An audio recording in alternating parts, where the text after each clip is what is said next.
tugiye kuganira ijambo rivuga ngo kwita ku buzima ni umwe mu mugabane ugize ubutumwa bwiza.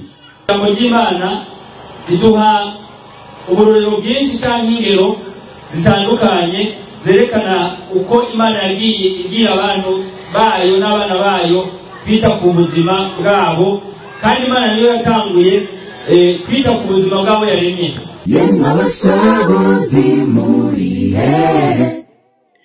Nyuma y'aho abagorozi bagiye babategurira ibikorane mu ntara zitandukanye, Ruyigi uyu munsi niwe utahiwe.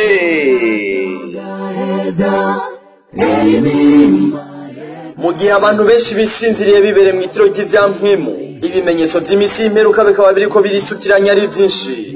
Ni muri ako kajya babwiriza butumwa bwiza by'ikanguro n'ubugorozi babategura ivyigwa bijanye n'imisi y'imperuka. Bimwe mu vyigwa twabateguriye harimwo ubuhanuzi bwa Bibiliya bujanye n'imisi y'iherezo, uburyo bwiza bwo kwikingira indwara z'ivyaduka ziyadukije muri iyi misi y'iherezo, isoko ry'umunezero mu miryango yacu, hamwe n'ivyigwa vy'ubukristo.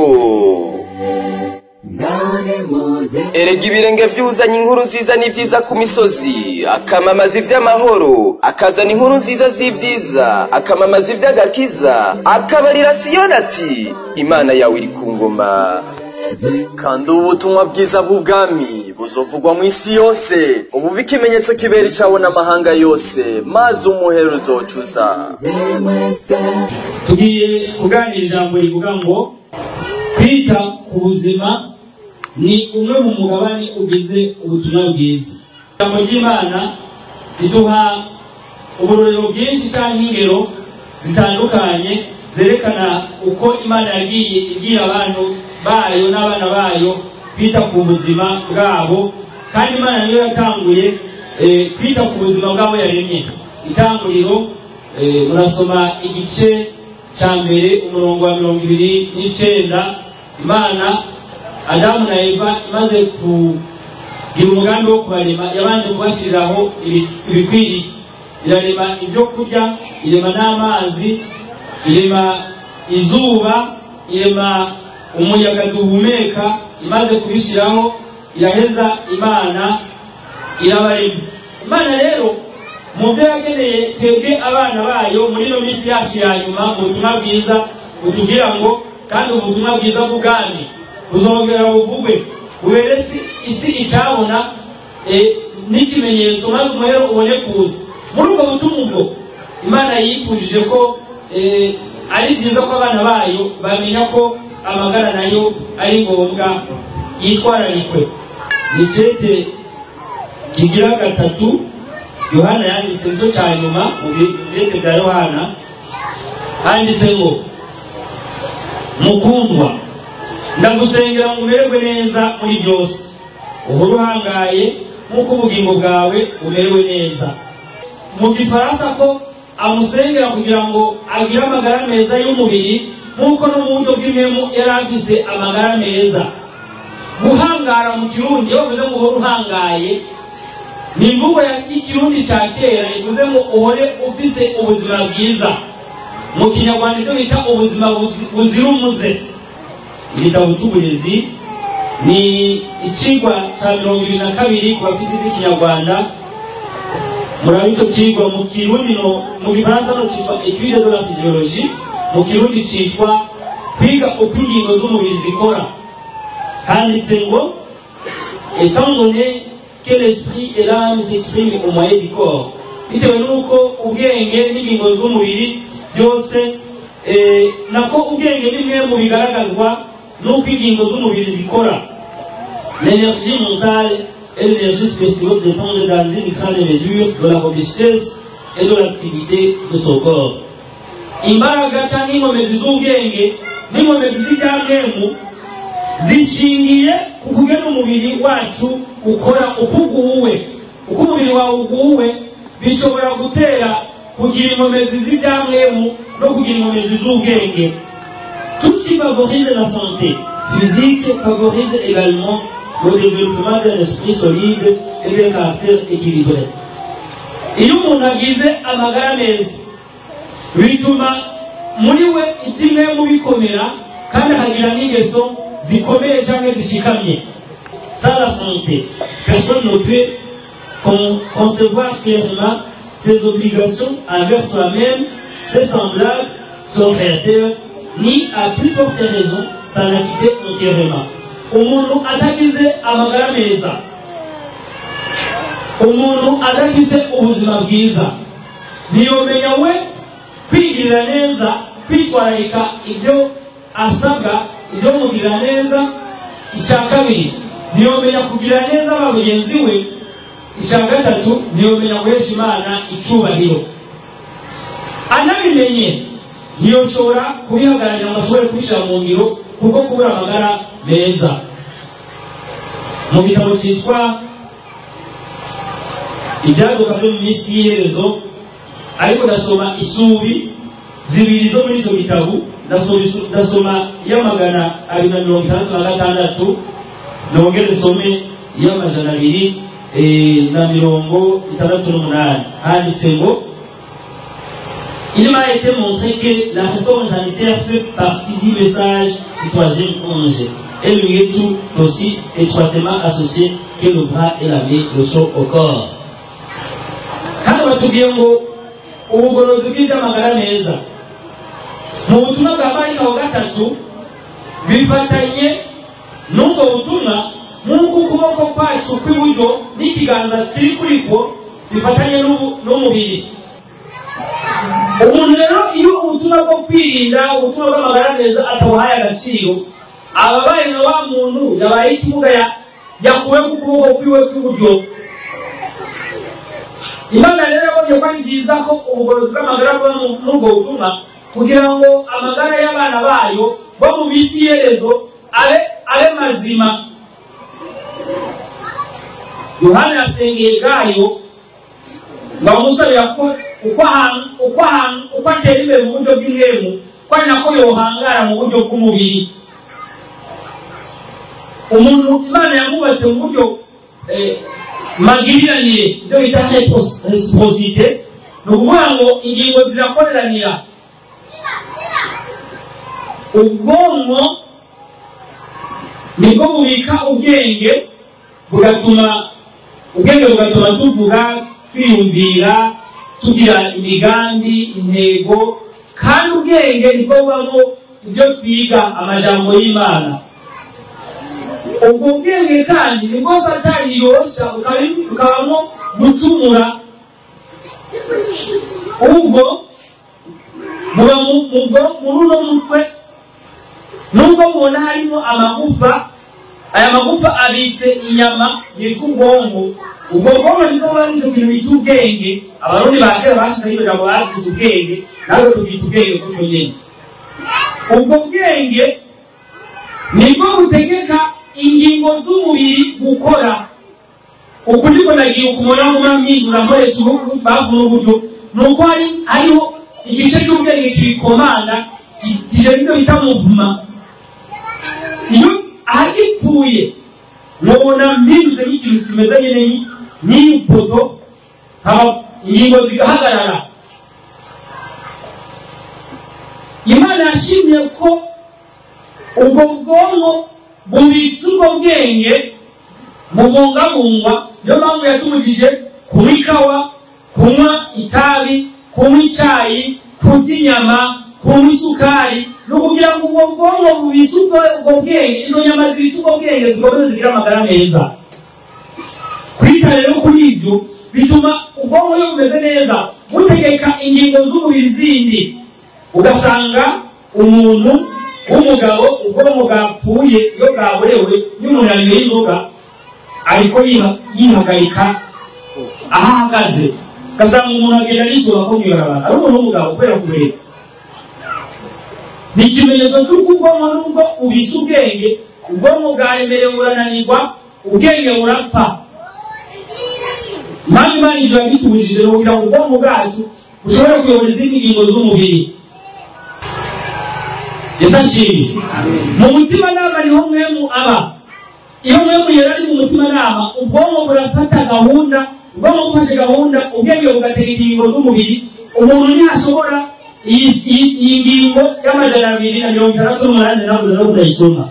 iyi bivuga ngo ukwirinda nyakuri kutwigisha kureka burundu ibitwonona, ukatwigisha gukoresha neza ibitugirira neza. Niyo mpamvu umuganga ashobora kuba ari umuganga yize bano ba specialiste bo kwa mu bitaro, akaba yarize ko itaba ari bibi, akaba yarize ko arukore nyinshi mu mubiri ari mbi, akaba yarize ko iyo matari nziza ku magara y'umuntu, ariko kuko ubwenge bumubitse gusa butayoborwa namwe mwerakorera mu mutima nama, akaba atabishyira mu ngiro, akazokwicwa no kwitabi kandi ari muganga. Muri Zaburi 139 umurongo wa 10 na 4 na 15 kurandanya, ndagushimira yuko naremwe uburyo buteye ubwoba butangaje, ibikorwa byawe nibitangaza kandi ibyo umutima wanje urabizi. Urukamba rw'umubiri wanje ntiwarukishwa, hamwe naremerwa mu mbisho, hamwe naremesherezwa ubwenge ibwina mu isi. Mu gitabo cy'amazi y'ishengero harimo aya majambo mu kigo cya 38 reka ndabe ni mu rupapuro rw'amajana 64 handitse ngo l'obéissance est une affaire de devoir personnel. Kumvira kugira ngo umuntu agire amagara meza ni itegeko rya umuntu ku giti ciwe, ni icyo nasaba ku giti ciwe. Le créateur de l'homme a lui-même imaginé les rouages vivants de la machine humaine. Umuntu y'umuntu niwe nyine yiyumviriye amategeko yobora imashini muntu, cyangwa yiyumviriye amategeko yobora ikiremwa muntu.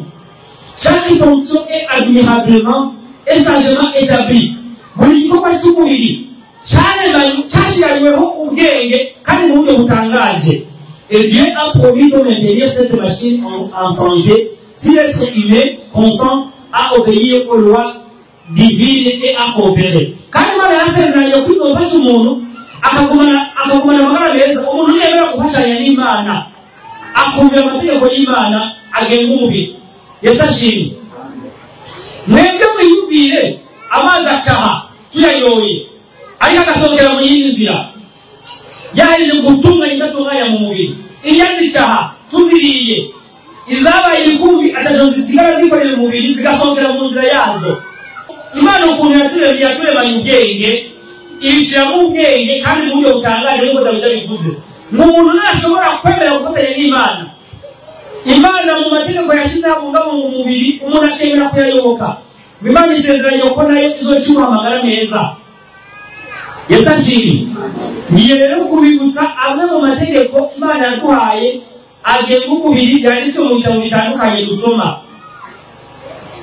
Ayo nitwayibutswa tukemera kuyashyira mu ngiro, bizotuma amagara yacu nk'uko Imana bivuze, Imana idushoboza kuyabungabunga. Igitabo cyo kuvayo igice cya 23 ndasoma umurongo wa 25. Ariko jewe Uhoraho Imana yanyu abari jewe umusaba, nanjye nzohezagira ibyo kurya byanyu n'amazi yanyu, kandi nzokura indwara muri mwebwe. Ariko jewe Uhoraho abari jewe umusaba, nanjye nzoca mpezagira ibyo kurya byanyu n'amazi yanyu, kandi nzokura indwara muri mwebwe. Uyu murongo shaka ko tubumva dutya icyo Imana ishatse kuvuga.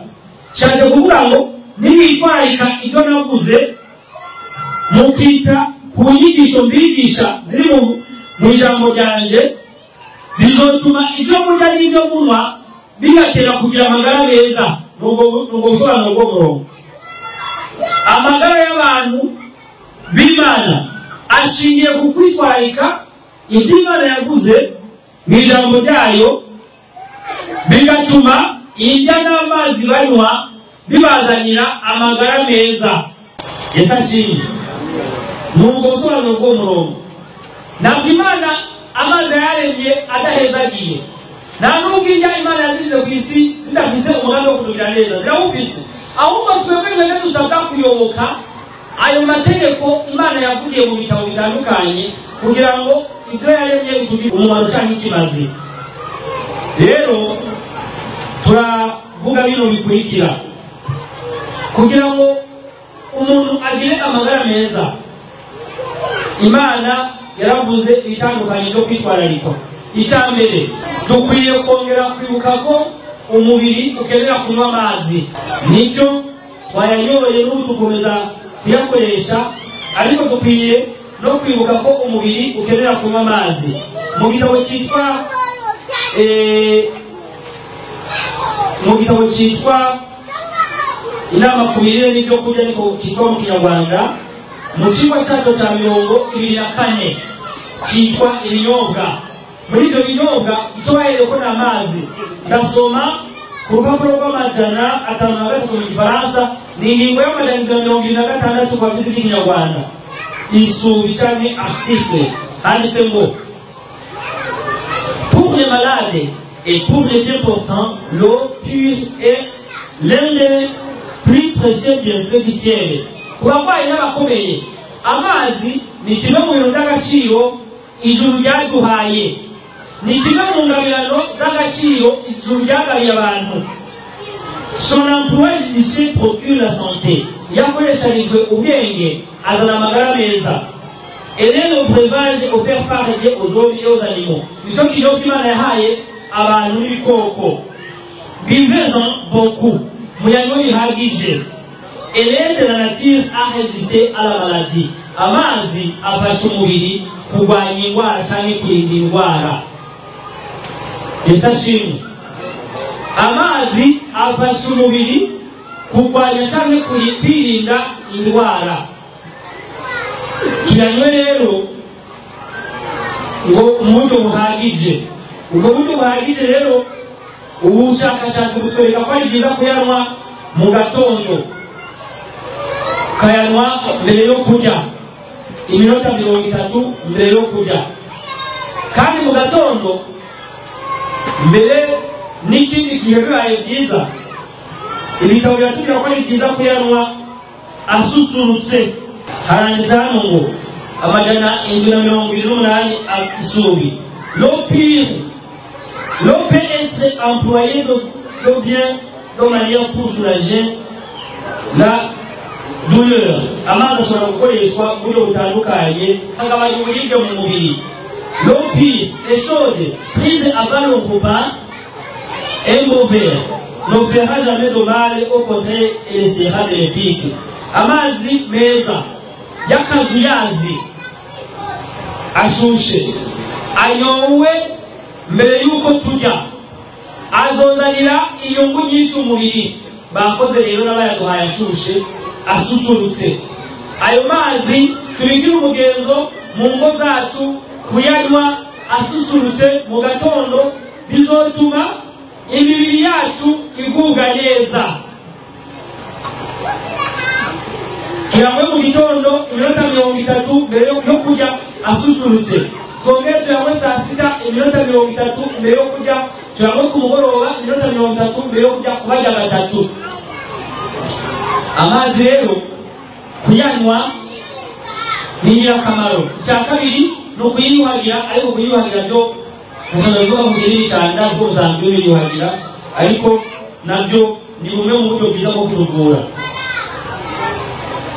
Icyo kwitwararika ntabangwa n'ibyo kurya, ntanyobwa umuntu ariko ararya. Ntunakwiye no kuyanywa ugacuja, ahubwo yanywe akora icyo akwiye gukora mu mubiri. Mu mubiri amazi yoza ingingo zose z'umubiri.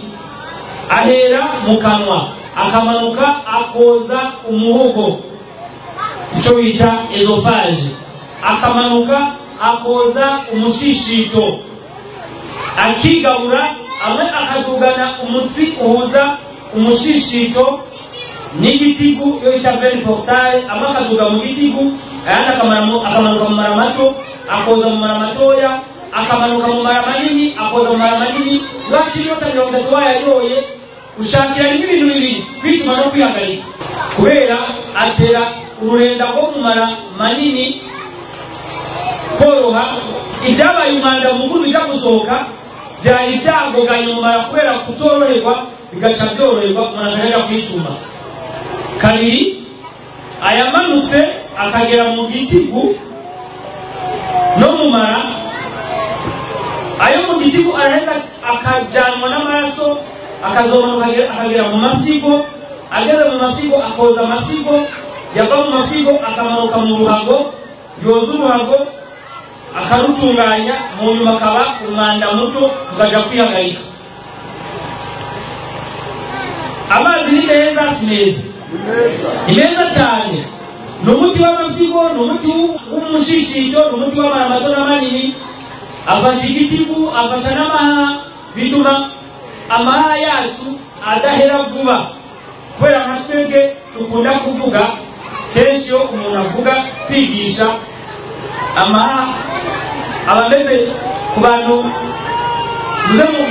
muze kurabanya kuri bafre, harimo akantu mena na gahuzu kaguma kagira nk'uko iyo uravuga ngo umagira nk'uko, niko gatuma ijwi risohoka ridasanzaye, kararifata kakarigogera kakarisohora rimeze nk'uko, bigatuma ako kantu mu mahari umuntu harimo akantu kameze uko, iyo umuntu ariko aravuga ngo kaguma kagira nk'uko, iryo jwi iyo umuntu avuga igihe kirekire iyo gashaje karatabuka. Ariko kunywa amazi bituma mu maha habomba, kubera ko umuntu avuga hagasohoka umwuka n'amazi aba asohotse, amaha agasaza vuba. Amaha rero aba akeneye n'ayo mazi kugira ngo ahore abobereye abombye. Murumva ko amazi kuyanywa buri gihe iminota 30 mbere yo gufungura afasha hafi ingingo zose z'umubiri. Batubwiye ngo atuma umubiri urinda indwara, kandi afasha n'ababaye cyangwa abagize uburyo butandukanye mu mubiri, umubiri ukoroherwa.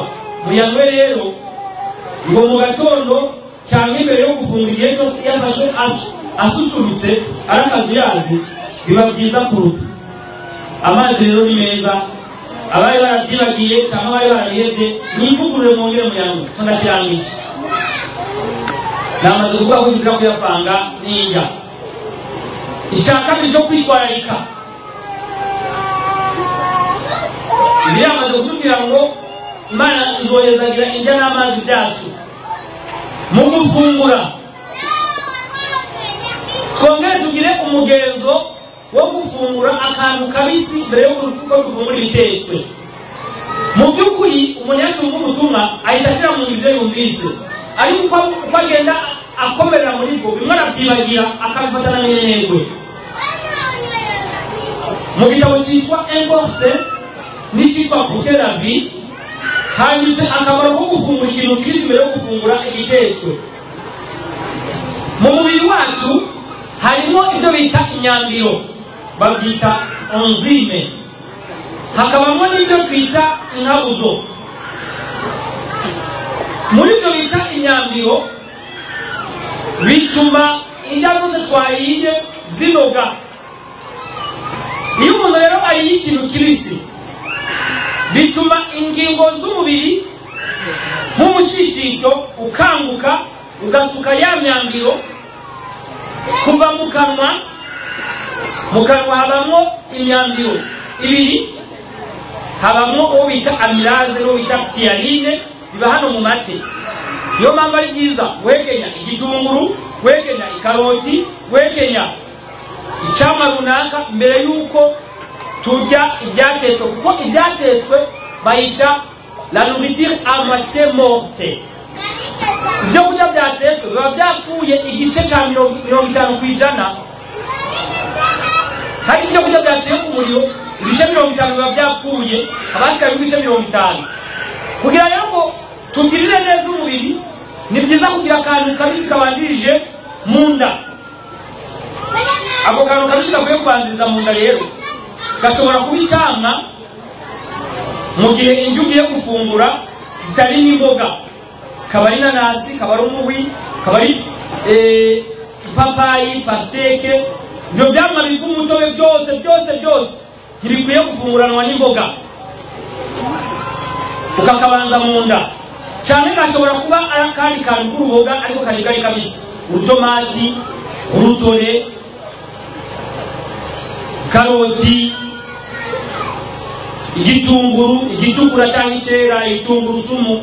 Tukagira uwo mugenzo wo kongera kubanziriza mu mushishita akantu kabisi. ushobora gukora agasalade kateguwe mu mashu mu mapinari abayazi cyangwa abayaronka. Imboga ziribwa ari mbisi zirahari nyinshi, ariko hari inkoki zitaribwa ari mbisi. Isombe niwo zirya ari mbisi, imikubi niwo zirya ari mibisi, imisomasoma ntabwo iribwa ari mibisi. Oya, muze mugira kugaka. Imboga ziribwa ari mbisi n'amashu, imboga rwatsi z'amababi, amashu n'ibitunguru, amakaroti, amatomati n'ubwo ari ivyamwa byo, ariko ni ivyamwa dufata mu mugwi w'imboga. Intore ni ivyamwa ariko bifatwa mu mugwi w'imboga, nabyo ni ivyamwa ariko ni imboga, biribwa nk'imboga. Birashobora kuribwa ari bibisi cyangwa bitetswe, birashobora kubanzirizwa ukabirya ari bibisi ukabona kurya bitetswe. Za kapusine ni icyatsi gifatwa nk'uruboga gishobora gukoreshwa ari kibisi, umuntu akagikoresha nk'isalade. Tugire uwo mugenzo wo gutanguriza cyane wo kubanza gushira akantu kabisi mu nda kugira ngo umushishito witegurire kwakira ibyatetswe. Ako nako ndakarangije. Icyanga gatatu kugira ngo tugire amagara meza. Yesu ashimwe. Icyanga gatatu kugira ngo tugire amagara meza, tugire umugenzo wo kurya kabiri ku munsi. Mu gitabo cyitwa umurimo w'ubuvuzi cyangwa irengero ubuzima kwa bisi bw'ikinyarwanda, ni mu mugabane wa mbere cyangwa volume ya mbere, ku rupapuro rw'amajana 322 handitse ngo il est d'une importance capitale de prendre les repas à 2 heures réguliers. Ni byiza gufungura ifungurwa amasaha adahindagurika. Les repas terminés, on ne doit plus rien prendre jusqu'au suivant. Tumaze gufungura nta kindi kintu tuba tugiye gufata gushika kuri igaburo tuza gufungura ikindi gihe. Beaucoup mangent lorsque leur organisme n'a pas besoin de nourriture. Benshi barya kandi indya umubiri utamukeneye indya à des intervalles irréguliers, bakarya amasaha y'indagurika ou entre les repas cyane bakarya hagati y'igaburo n'irindi, parce que ils n'ont pas la force de volonté suffisante pour résister à cette inclination. Kuko badafise ubushobozi bwo kwitegeka. Hano batubwiye ngo dukwiye kugira amasaha y'indagurika yo kurya.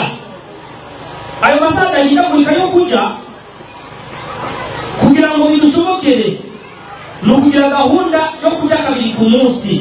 Muri kino gitabo cy'uburezi amajana 232 amajana 32 mu gitabo cy'uburezi mu kigo cya 23 cyitwa tempérance et diététique, kwirinda no gufungura, aranditse ngo mieux vaudrait le plus souvent 2 repas par jour plutôt que 3.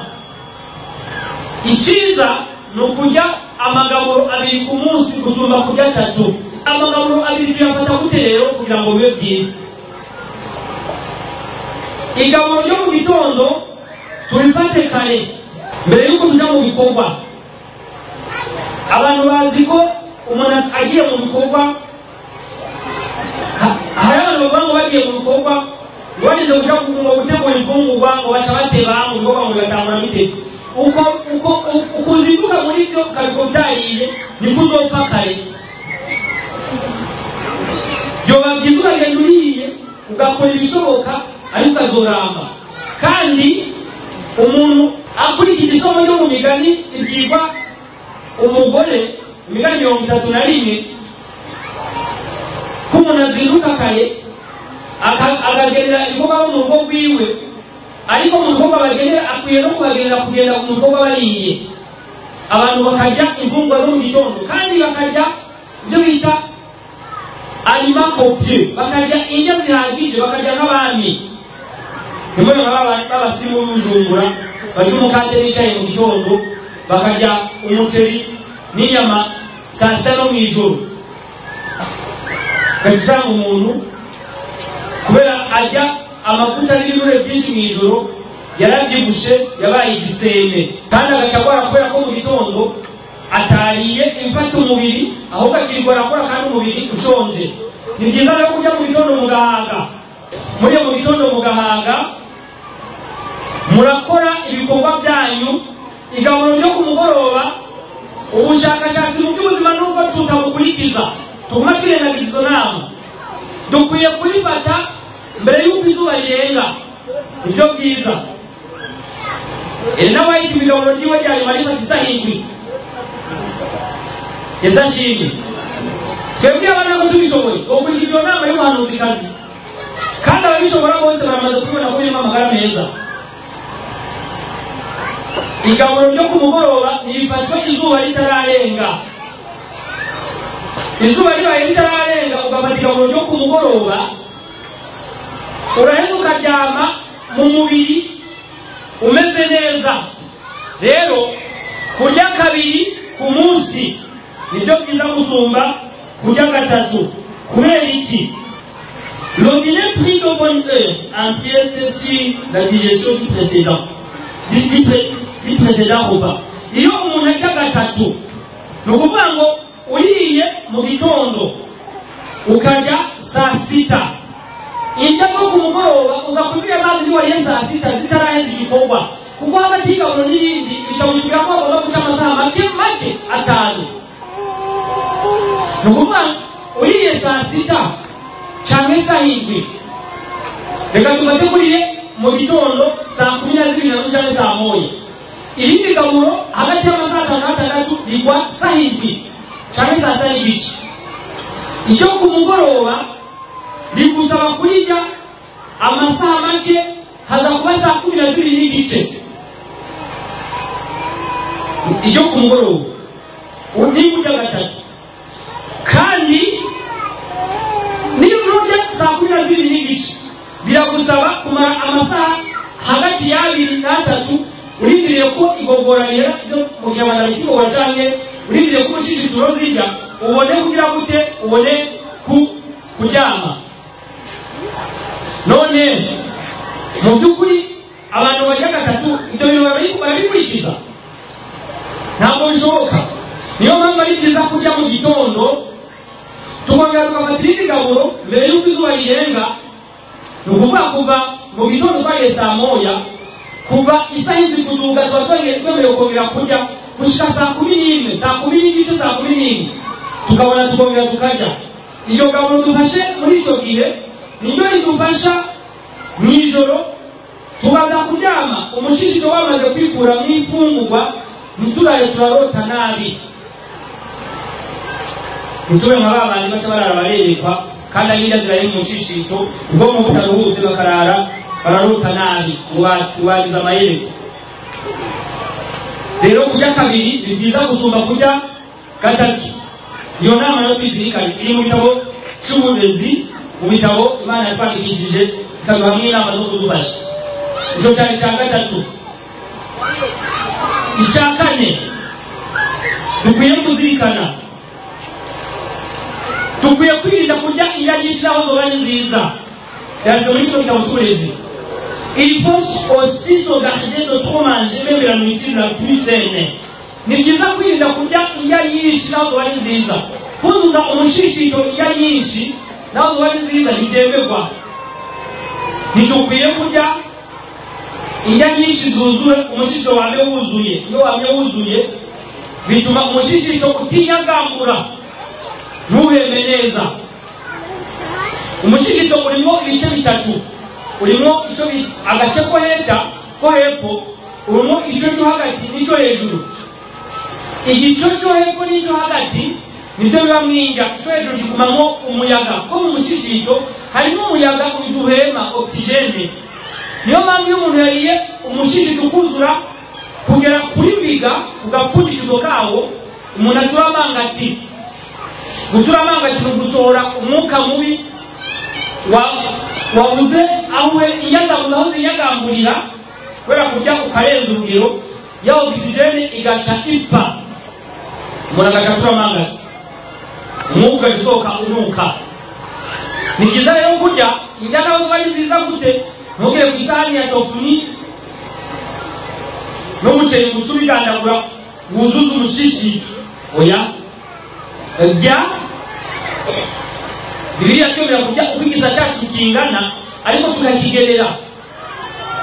Umushishito ukagira ukwinyagambura, kandi mu mushishito ku bantu kakana abana bakinisha umugozi no mu kitabu, kakana abana bakurikiza umugozi hamwe na mwe n'abana bamwe bakina hajya umumari washubita umumari umukorogoshi gutyo umutenege kubera kazungu kujya kuru umushishito ni gukora uri mushishito ukora ugira ngo mu kwisebya inja rero zikiterera zirasebura kugira ngo iyo zuvuye rero nizironka ingene zisebura iyo ziko zirasebura rero zibiza aho ziseburira bituma inja zinoga neza